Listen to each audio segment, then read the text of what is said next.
Hello, welcome to Staring Down the Storm, Autism Advocacy in America.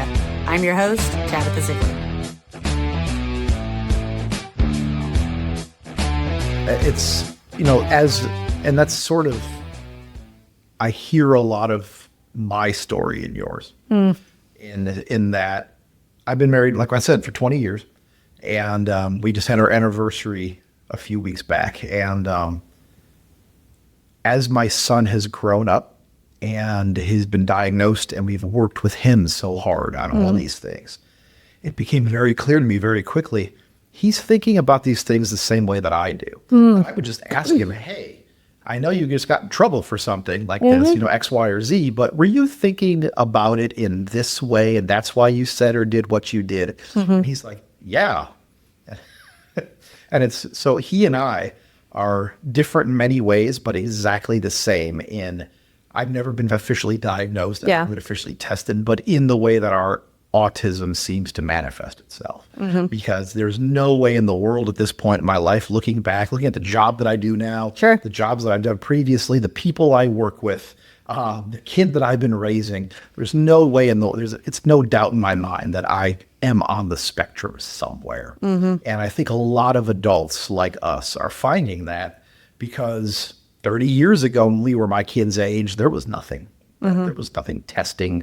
There was not a lot of testing going on there. We would have been put in the behavior disability room. You know what I mean? That's it. But I didn't manifest in,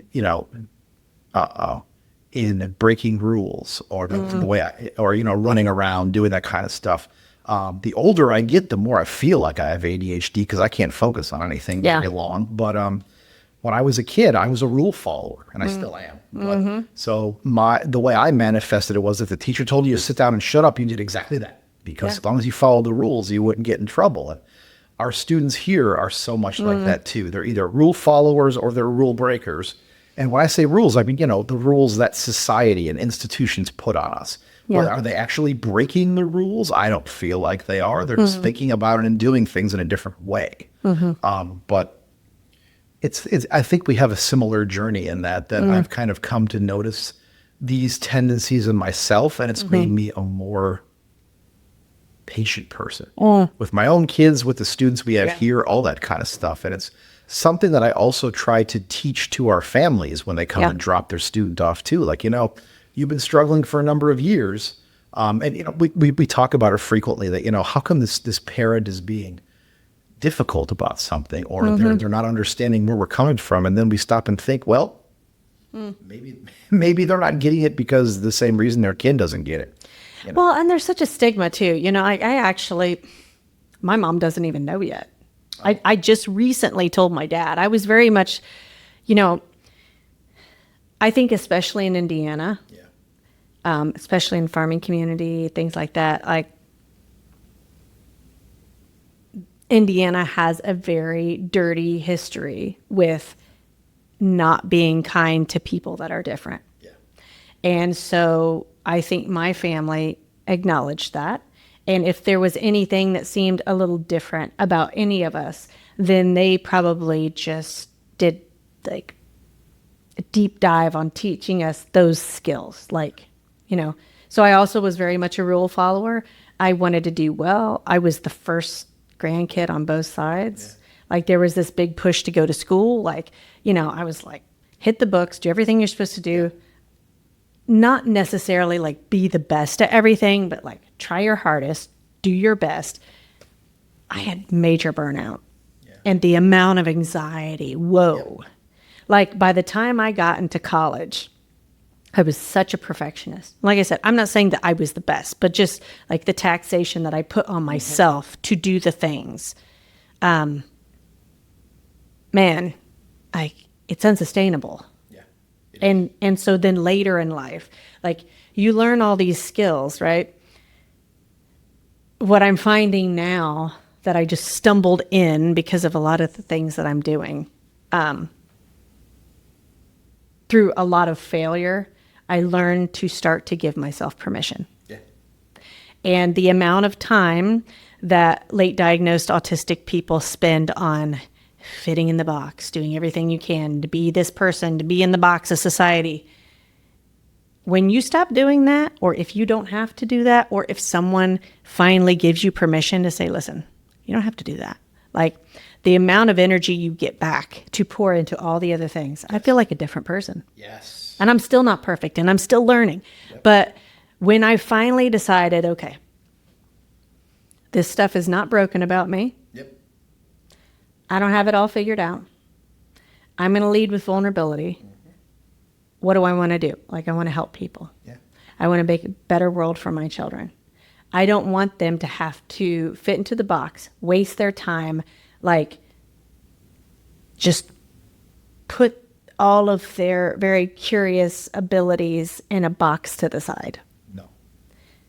Like, much like your child. That's hey, kind of be a paleontologist. Go for it. What we're in danger of doing yeah. as a country right now is that we are taking all the things we've been finding over the last few decades that are unique about different groups of people and different individuals, and we're putting them back. Yeah. Why? I'm amazed that we still haven't figured out that the more that we all come to the table with our strengths, the more we could actually do. Oh, yeah. And that's what most people, I think, want to do. No one wants to be this way. Most people don't want to be this way. But I just can't understand this idea of we're finally understanding how brains work. Mm-hmm. And we're finally understanding ways and processes and programs so that our kids don't have to grow up not knowing why the hell they don't seem to fit in, or why when they say certain things, no one finds it funny, right? Or why they can't seem to ever get their laundry done at the right time, or, because, a lot of listeners who are out there who have littler kids need to remember that, they do grow up. Yeah. And that's kind of what we specialize in here is that we have every type of student. We have the ones who are rule followers and want to make their mom and dad happy. We have ones who fight with their mom and dad all the time and don't want to follow rules and want to just get out of their house and live on their own. And it all comes from different places and different levels of management within the family and the family dynamic in terms of autism or whatever the diagnosis is, and how that's viewed and how it's treated. And that from what I've seen in the seat that I'm in here is that is what they're able to accomplish here, and what the obstacles they bring to the table when they get here are very, very directly related to the amount of education and the amount of services that they and their families were able to receive or they were able to know about. Mm-hmm. So, we've had a couple of families, like you were talking about burnout, right? So a couple of families who have come here in the past who find our program. They really want their kid to come here because the kid's very bright, wants to start college, stuff like that. They're motivated, but then they come here and they haven't prepared their kid, or they haven't talked to their kid in the past about not spreading yourself too thin, giving yourself the permission to not do everything, to not be a perfectionist. Yeah. And we've had some students in the past who, when they get here, suddenly they're faced with all these tasks we're asking them to do to the best of their abilities. Mm-hmm. And they think they have to do all of them 100% right all the time. And after about 4 to 6 weeks of doing that, they're in their apartments and they won't come out. Yeah. Because the autistic burnout is real. And we come and check on them in the morning. They're like, I can't get out of bed. If I go back outside, the amount of stuff that I'm going to worry about and think about and my anxiety is going to blow up. So a lot of our parents who, sometimes we get parents who want to really get their kids in here as fast as possible and get them doing stuff as fast. Like, I want him to go to college. I want him to get his apartment. I want him to have a room. Like, he's going to do all those things, but we need to pull the reins back on this, because the last thing I want is to push your kid hard enough that halfway through the first semester, they become a ball of anxiety. And now they're not helping themselves, anyone else, and progress is stopped. Mm-hmm. So what I'd rather do, like we have some students coming in this fall in August, who are coming August the 4th for our orientation. Mm-hmm. They're with us for 2 weeks, learning all sorts of stuff, downtown tours of Bloomington, how to use the bus system, grocery shopping, getting your apartment set up, how to use our computer system, their Google Calendar, everything they're going to need once classes start after those 2 weeks. And even then, once everyone else returns, I tell parents, if your kid's going to take classes, they're probably not going to do it the first half of the semester. Mm-hmm. because we're probably going to have them go to the community college. We're probably going to have them take one class. Yeah. And that's enough for right now. And I always tell them, I say, if your student is going to get a degree, unless maybe it's an associate's degree, they're probably not going to finish that degree while they're at CIP. Yeah. Or they'll be much further along into one of our other like more progressed programs where they're only using about 5 or 6 hours of our services a week. And they're mostly living independently besides that. They don't even need us to go grocery shopping with them, none of that kind of stuff. Yeah. That's great. Then they can take a more full course load, but they're getting used to a massive transition coming here. And even after those 2 weeks of orientation, they're not even close to being comfortable yet. So for me, I'm happy spending the whole first semester just letting them engage in CIP modules, letting them explore the community, maybe look at some volunteering for once in a while, stuff like that. Things they can do to become part of the community without being a huge chunk of their time. Because they're going to need that downtime every day. They're going to need that decompression time, because one of the things that our students require is, with as much output of energy that they give socially, in terms of physicality, all that kind of stuff, they're going to need a proportionate amount of time to reset their brains, because the overwhelm is going to get to be a lot. And so many of our students carry an anxiety diagnosis with them. I mean, I'm not sure I've ever seen an IEP where it says autism spectrum disorder, where it doesn't say either ADHD or generalized anxiety disorder, or both right after it. That's so funny that you mentioned that, because they're always together. I've had anxiety for years. Like at my last job, I had FMLA for anxiety. And it was like legitimate. Yeah.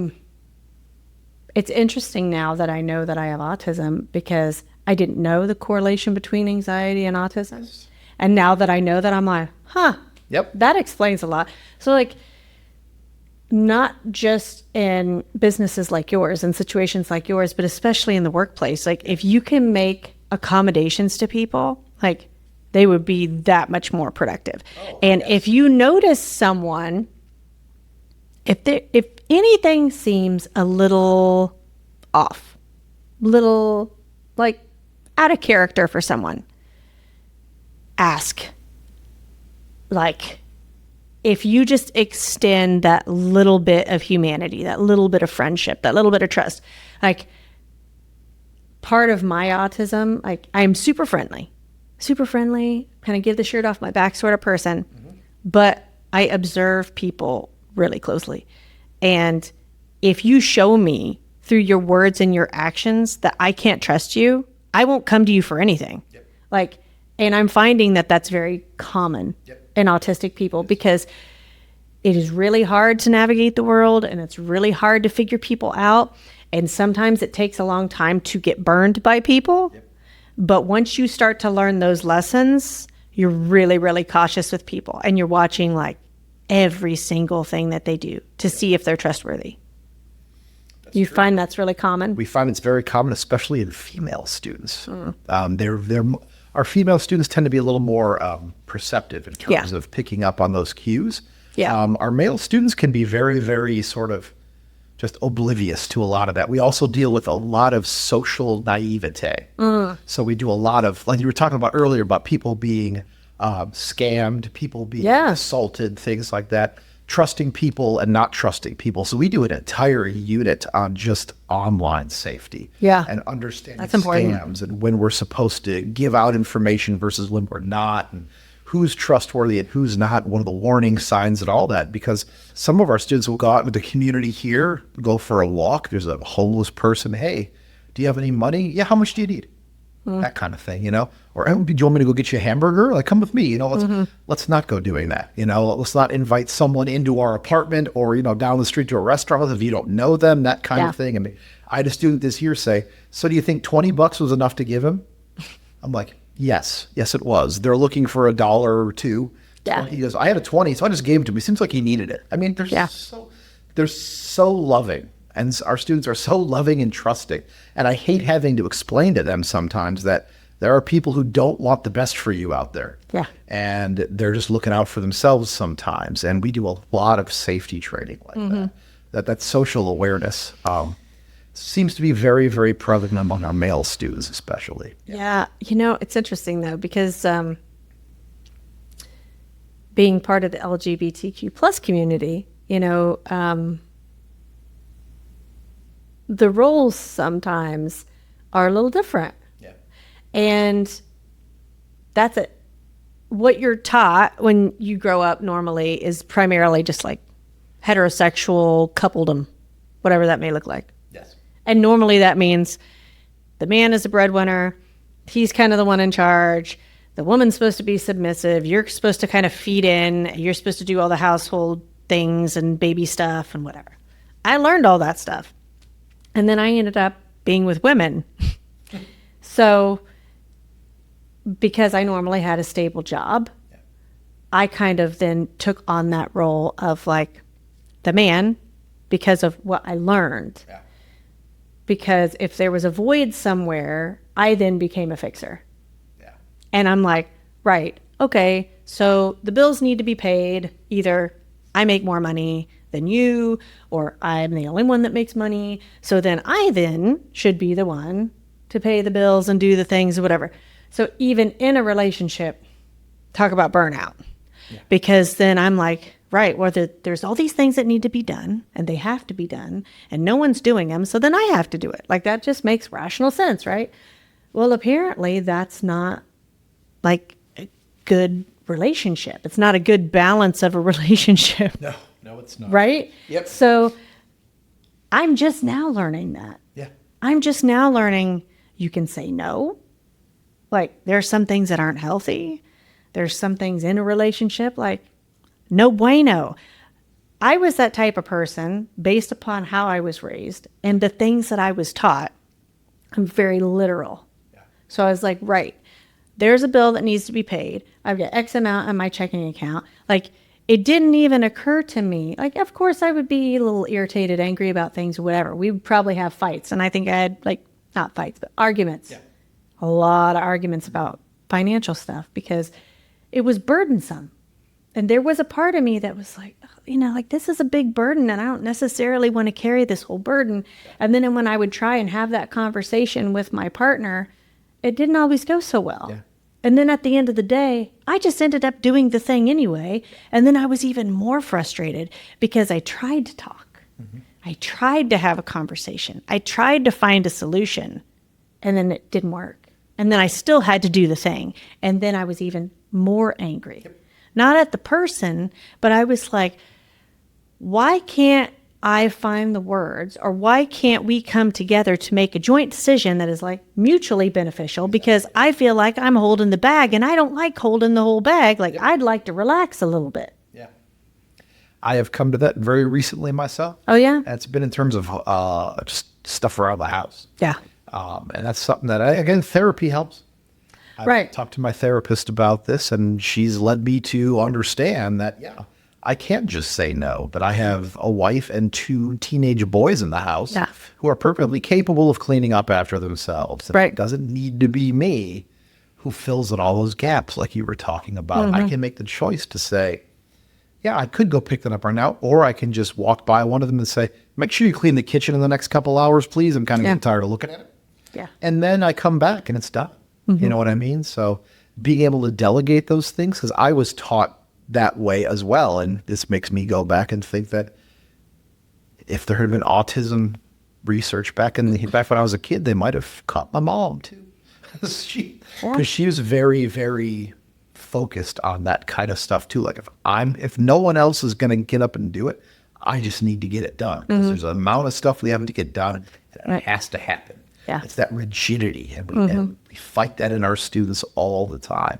It's okay to give yourself grace. Mm-hmm. It's okay to just say, you know what? This is my anxiety talking to me. I don't need to finish this task right now. In fact, this is a task that I don't have to even try to accomplish on my own. Mm-hmm. There are people who could do this along with me. Yeah. And that's an empowering thing. You get back not only lots of time, but lots of energy, physical and mental energy. Yeah.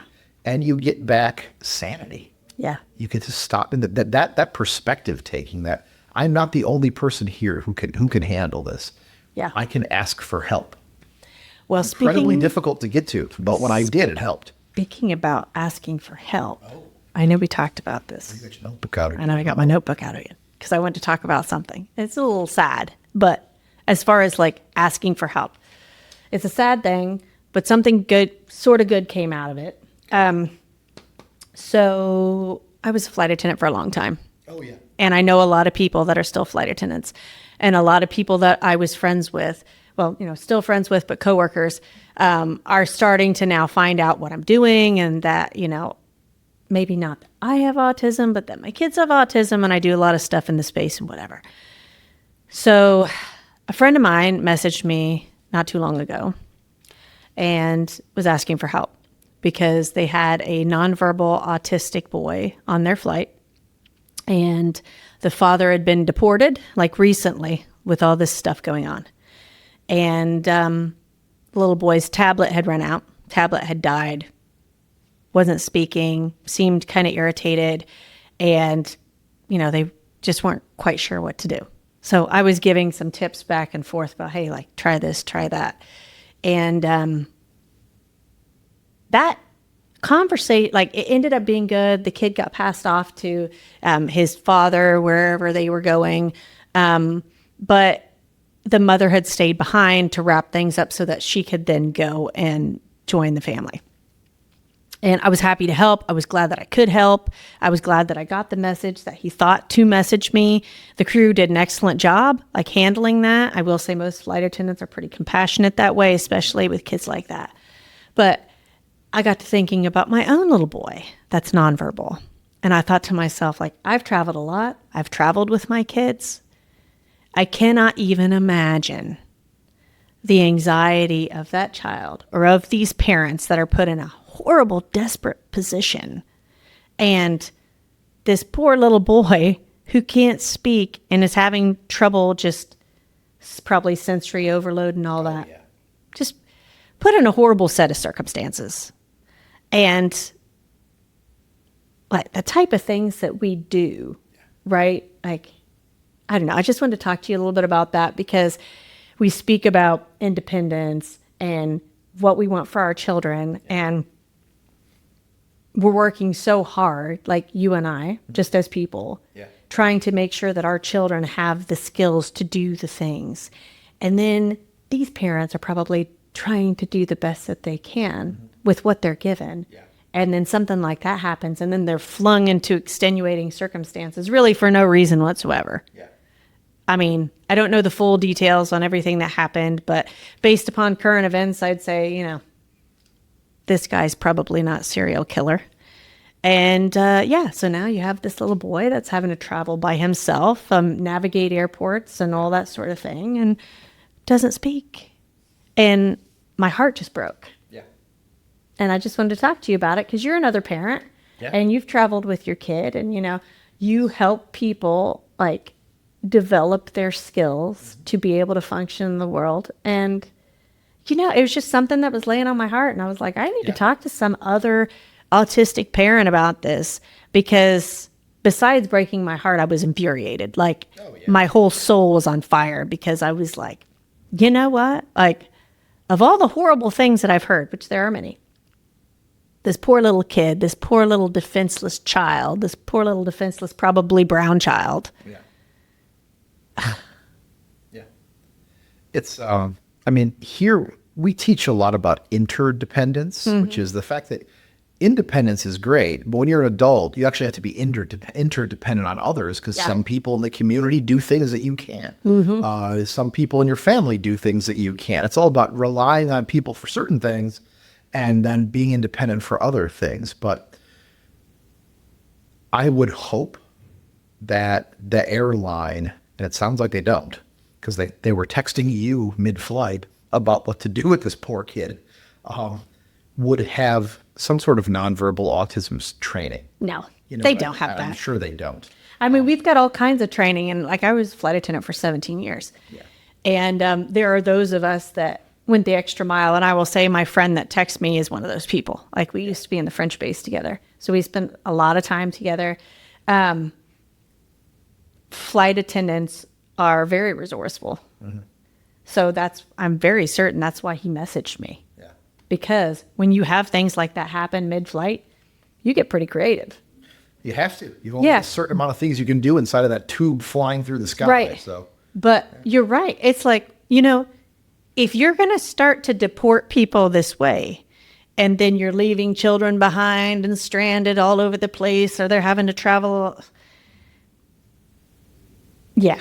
Feels like a different way to put kids in cages, doesn't it? It feels a lot like 5-6 years ago, but. Well, and I have to tell you, my friend was furious. He was so pissed off. Yeah. Obviously, trying to help this kid and all that, but just the nature of the situation. Because he's like, and I wasn't there, obviously. I don't know all the details, but this crew, like I said, they did the best they could. The purser bought the kid internet. They figured it out. They got him some snacks. They did everything that was, all the tools that they had at their disposal, they threw it at him. To no thanks to the airline or to the government, right? So like 9 times out of 10, when just a normal person boards a plane, by the time they make it through security and whatever, the barrage of all the crap, to think that this little boy who can't speak, who has autism, who has sensory needs, had to do all of that, go through security, go through baggage, all of that by himself. And you're right. They should have some sort of policy, but I'll tell you what, at the end of the day, they don't care because they're pushing people like cattle. Yeah. And anyway, there's lots of things I could say about that, but all I could think about is my little boy, Koa, and think, if they deported me and then someone had to put him on a plane. Don't even know what happened to him after that. Like, I'm kind of amazed that he got on the plane and got where he needed to go all by himself. I guess the mom was staying back and trying to set all that up and everything. I mean, they did. So they have a program called the Unaccompanied Minor Program, and you normally have to be about 5 years old to participate in that. They do normally have someone walk them to the gate and all that stuff. But the minute that this person hands them off to the flight attendants, however long that flight is, they're on their own. Yeah. Like, you have to hope that the flight attendants like children and that they do well with children, which most do. There's almost always someone on that crew that's going to be kind to that child. Mm-hmm. But for a little kid, even a kid that doesn't have autism, it's challenging. Terrifying. Like, for the frequent traveler children, they're a little bit more acquainted, but they can communicate. Mm-hmm. So now you have a child that can't communicate or is struggling to communicate. Yep. I don't know how many times he traveled, if any. But my friend was telling me that as he would walk down the aisle, the little boy would reach out and kind of grab him every once in a while. Yeah. And I told him, I said, he's trying to show you that he appreciates you. Yeah. But man, like I said, all I could think about was my little guy, Koa, and the enormous amount of anger that welled up inside me to think, if someone took me and put me in a camp or sent me to another country or whatever, and then left my child who couldn't communicate and threw them into a situation like that, just shame on all them. Yeah. Shame on all them. Shame on the airline for not, they know this is going on. They know they're going to be transporting people back and forth. Now here's an example of transporting a child with disabilities back and forth. You better get a plan together because they clearly are going to be doing this more often. Yeah. And don't just leave your flight attendants to figure it out like you always do, because the flight attendants will figure it out because they care and they're decent humans 90% of the time. I mean, a lot of we see this sort of struggle in so many different businesses and hierarchies and sectors of our society. I think of education, for example. The teachers are in the classroom doing ridiculously amazing stuff. Oh, yeah. They're making it work somehow. Reinventing the wheel. Not exactly. And you go up higher, even to their principal, to their administrators at the district level, all that. These are people who are, I guess they could think of some answers. They could think of some solutions, and some of them do. But a lot of them are just not as invested in this as the people who are on the ground, you know what I mean? Or in the air, if you will. Well, I think it just leads to, right, when you have a system set up where these CEOs are making almost 300 times the amount of their average worker. Yeah. What do they care? They're not incentivized to care. They're just a number. Your employees are a number. These passengers are a number. Yeah, that's just, it's a whole other ball game. For every unaccompanied minor who has a bad experience on their airplane, they should take $1 million out of their paycheck. And then maybe that would change. But, well, I mean, it falls into the big bowl of the BS that's going on right now. And, it's not just the president, just the senators, the Congress, the CEOs, the billionaires or whatever. But we do have this higher echelon of not giving a crap of anybody. Like, here's the line and here's everybody below it. Yes. And this part, they're going to be fine on their private yachts and their private planes and, millions of dollars that they're not going to have to worry about getting green peppers because they can fly to Mexico themselves and get them on their private plane if they want. Yeah. So what do they care about this little autistic kid? Yeah. And the thing that drives me nuts about that is the people who are in power, the people who are part of that 1% who have all that money and nothing that's happening is really going to affect them that much. No. They've convinced a whole nother portion of our society who have none of those advantages that it should be the same way. Yeah.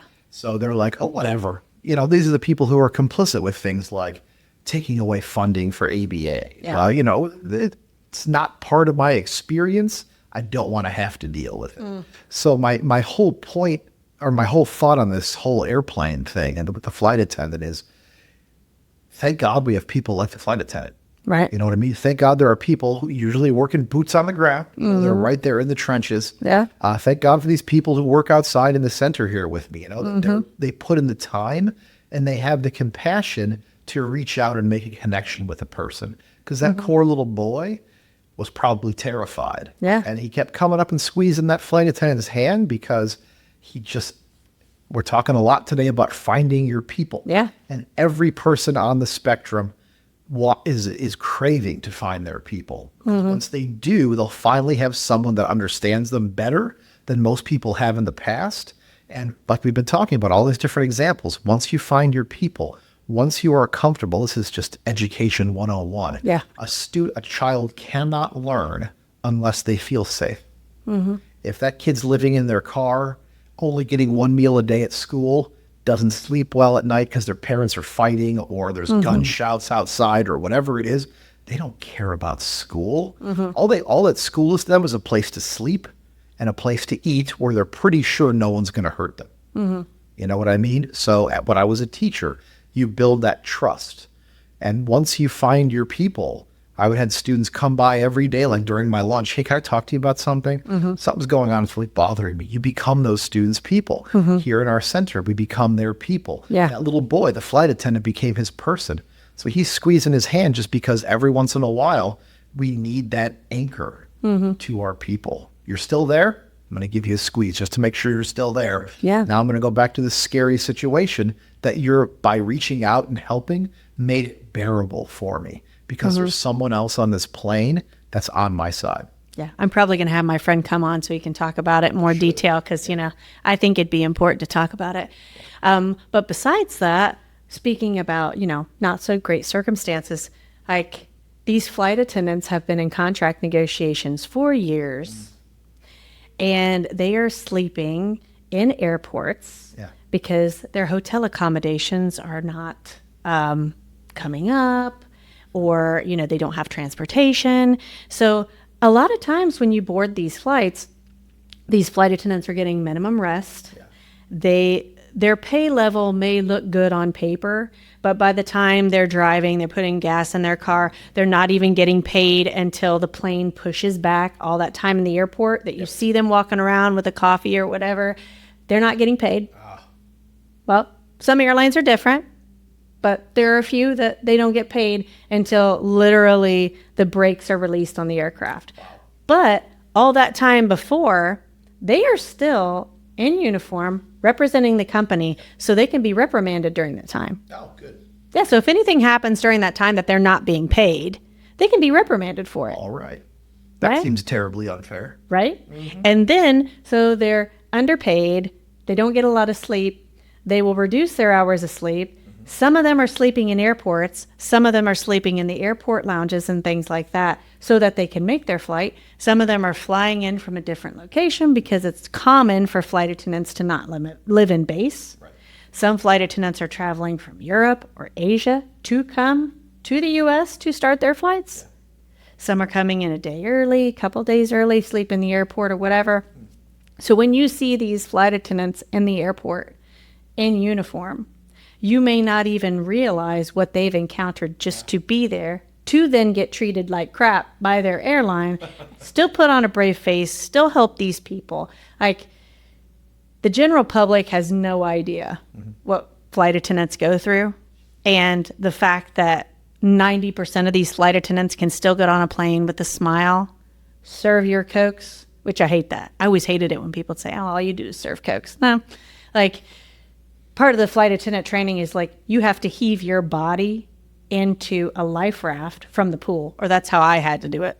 They put all of you in a big pool, and then you have to heave yourself into this life raft, because if you happened to land in water, that's what you're going to have to do. Yeah. You have safety and security training, first aid. We've got all that equipment. You have to know how to contact the pilot, to contact MedLink if there's a major emergency. Yep. People have heart attacks, strokes, they die, all kinds of stuff. Yeah. That is more than Cokes.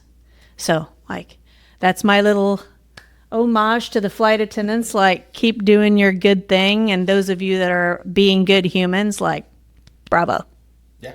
And that takes us back to the question of, what does peeling back DEI initiatives do to that industry? I mean, I could see a world where if we kept along that path of understanding people from different backgrounds, of understanding people with different challenges, that eventually we would get to a point where part of the training for flight attendants would be, when you have an autistic person, or you have a nonverbal person, or just say someone in a wheelchair, anything, whatever it is, you should be trained to be able to help those people, whatever their challenges are. But of course, that comes down to money as well. It's the other flight attendants doing it. It's flight attendants like me that have autistic children that then we're training the other flight attendants, the ones that want to know. So the airlines are getting out of having to pay and provide that training. Yeah, exactly. But also, they're getting out of having to pay their flight attendants what they're actually worth to do the job that they're doing, because they're just not flight attendants are not paid what they're worth for all the things that they do. No. And you could draw a lot of interesting parallels between, when you look at a flight attendant, you as the general public have no idea what their day would look like, their last 24 hours. They could be coming from the other side of the globe. You have no idea how much sleep they've gotten, all that kind of stuff. See, the same thing with the neurodiverse population. It's very similar, isn't it? It's very similar. That's why it's one of the things that working here too is giving me that perspective that I can take, that you never know what's going on inside of someone's head. We talk a lot here about things like social battery. Yeah. I've spent a very long day at work, and I don't have the battery to, continue masking or continue talking to people with a smile on my face, because I just can't go anymore. Yeah. You know what I mean? So the fact that's being ignored for flight attendants as well, it's amazing how little importance we put on things like that when it comes to balancing books and stuff like that. And then again, is something that if we were to continue along the path that we were of, understanding different perspectives and different needs from different groups of people, maybe we'd find some new laws and some new ways to help with that. Not just in the flight attendant world, but everywhere. Well, yeah. Yeah, if we stop treating people like cattle, which cattle, I'm using that specifically because of eugenics, right? Yeah. So, you breed traits into cattle. I used to drive by on I-70. There used to be, coming back from Ohio, when you visit my in-laws, there'd be this billboard. It's not there anymore, but it's a billboard for a company that does breeding for cattle. It was Angus beef cattle breeding, something or other. Yeah. I mean, I used to know someone years ago that I worked with whose family owned a dairy farm, and she would talk all the time about the way she was a biology teacher. She got into biology helping her dad do the selective breeding on the dairy farm and stuff like that. It's really interesting to her. So, Yeah, it's exactly right. Well, and the correlation that we have with slavery in that. That's exactly right, too. Yep. And, it just makes me disgusted. I have to bounce back to alligator Alcatraz for a second. So, the lack of education around different things, that it is a thing, and you can find historical record that they used to feed little black babies to alligators. It was a thing. It's horrible. And that people are now joking about, we're going to have 65 million lunches. Shame on you, you horrible people. Horrible. Just had to say that. Yes. We are at a pivotal point in American history. We do not have the luxury to remain silent. Programs are disappearing every day. We hope that this podcast raises awareness and sparks a sense of advocacy in you. We all can make a difference. The important thing is to start. See you next time.